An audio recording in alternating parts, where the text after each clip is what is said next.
Hello everybody and welcome to the modern rock scene. Today we are going to cut down a couple of these roughs. Take a look at this face first of all. There's a deceptively just crystalline patch here, but whatever lies under these botryoids is a huge mystery.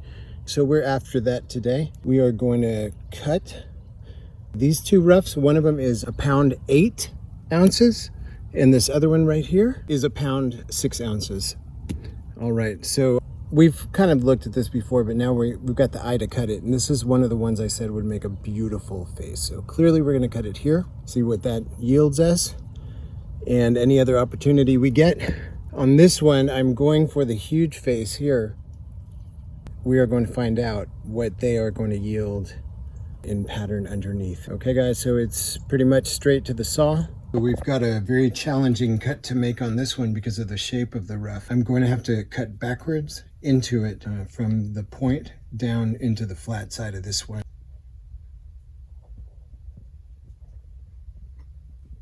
Today we are going to be taking our last look at Laguna Lace Agate. Now that we have swatched and preformed a good amount of it, I am ready to give you the tour of what we found. The first thing I want to show you is one of the most unusual cabs you will ever see. Today we are going to be taking our last look at Laguna Lace Agate because we cannot leave this station until we see some of the variety of patterns that we can get out of here. And here's one of the craziest ones ever. It is Mars pyramids in agate.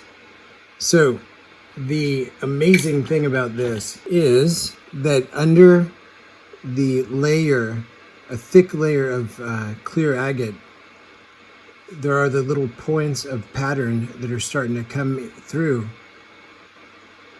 but they're not reaching the other side. So what I did was I came through here and cut deeply enough down in here so that we can see the cross sections of some of those pyramids, which are little fortifications just the way you would find on the rest of the Laguna Agate. So it is a most unusual thing, pretty well captured if I say so myself.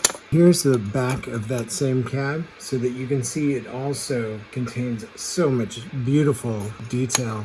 Just one example of something that you can do with this. It's a pretty large preform. It's really just a swatch for me to take a look at the color. Very beautiful, really something.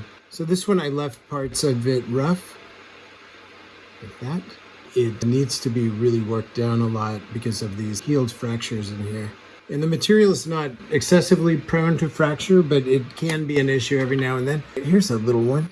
It's just a swatch because it's small and thin, just to test the pattern out a little bit more, kind of leaving a little bit of that rough. Here is another one. Really nice mahogany tones in this. The top of a botryoid captured in the thinnest sheet of the material.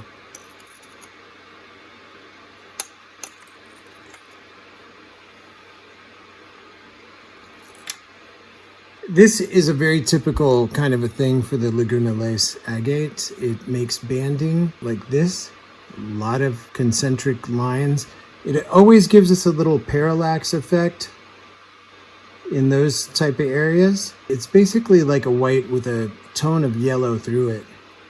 And usually that will mix with like a raspberry red, as in this case here. Pretty nice. So here's another one of those orange and white ones. You can see we've captured some orbs here. Take a look at some of the edges. The edges are actually really great to look at on this material right here. Yeah, look at that. Sort of psychedelic 70s art looking. This is a really great side too. It's got a double fortification, like a little butterfly. Yeah, it looks like a butterfly. There it is. Very unusual patterning in it. As you can see, it looks kind of like the Turkish stick agate, a filament or a tube agate might look like, because it will have really odd shapes like these in there. I really didn't pay too much attention to that. Some sort of a little lighthouse with a halo of light around it. I really love this. It's a very simple thing to do. It's more of a ring stone. Probably going to keep all the banding stuff here. Keep half of the center and ring stone that. Here's the other side. This one's really interesting too. This is one of the ones that has very, very tiny patterning. These are really nice when they're backlit. Here is our last one. So what have we here?